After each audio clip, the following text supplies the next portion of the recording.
इसमें वर्णन किया गया है कि जो माता पिता को जिमाए बिना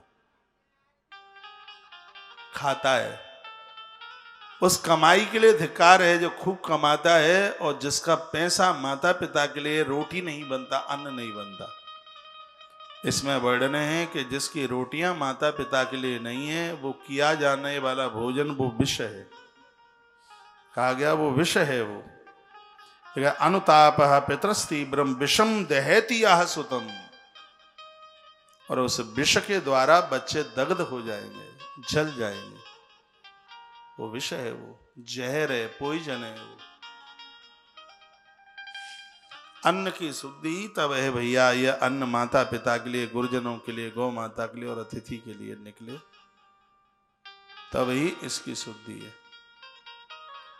मैं आप सबको वंदन करके कहना चाहूंगा, मेरी पढ़ी लिखी बहनें,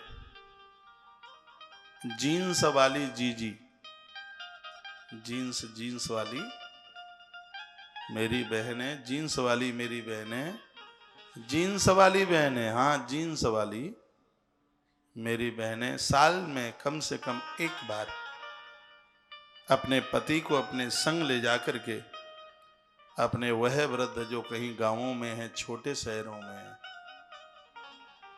पूरे साल भर जीन्स पहनते रहो, जब उनको मिलने को जाओ, बढ़िया कौन सी साड़ी है, कोई पूनम साड़ी आती है क्या, कोई है पूनम साड़ी है क्या, पूनम ढिल्लो साड़ी है क्या है, पूनम आती है, हाँ सूरत वाली, एक बनारस वाली और आती है, वाराणसी की 2-3 चीजें बड़ी प्रसिद्ध है, हाँ 3-4 चीजें। बनारस का पान, खाए के पान बनारस वाला, खुल जाए बंद अकल के ताला। बनारस का एक पान, बनारस की एक साड़ी और बनारस का एक साड़। हाँ बनारस में बड़ा संभल के चलना पड़ता है, बनारस में कुछ चीजें।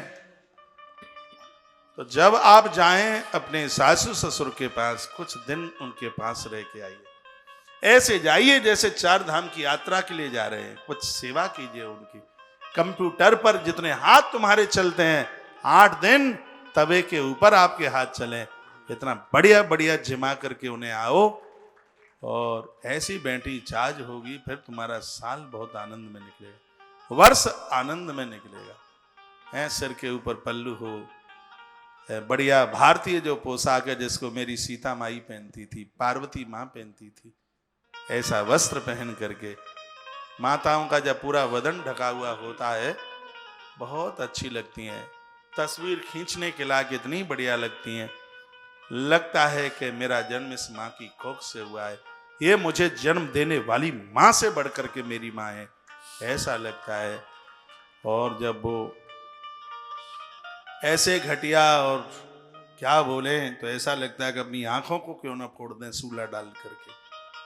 भारतीय परंपरा है, जिनका आदर हो, जिनका मान हो, इनके पास, इन वृद्धों के पास करोति सर्वदेवेशम पिता चानुत्य तप्यता, वर्णन किया गया है। माता पिता जिसके ऊपर प्रसन्न है, सभी देवता प्रसन्न हो जाते हैं।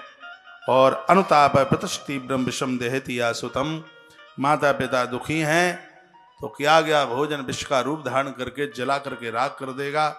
जपादि विफलम तत्र दग्धक्षत जीवितम, माता पिता की कृपा के बिना तो, उनकी सेवा के बिना तो जप और यज्ञ किए गए वो सब निष्फल है।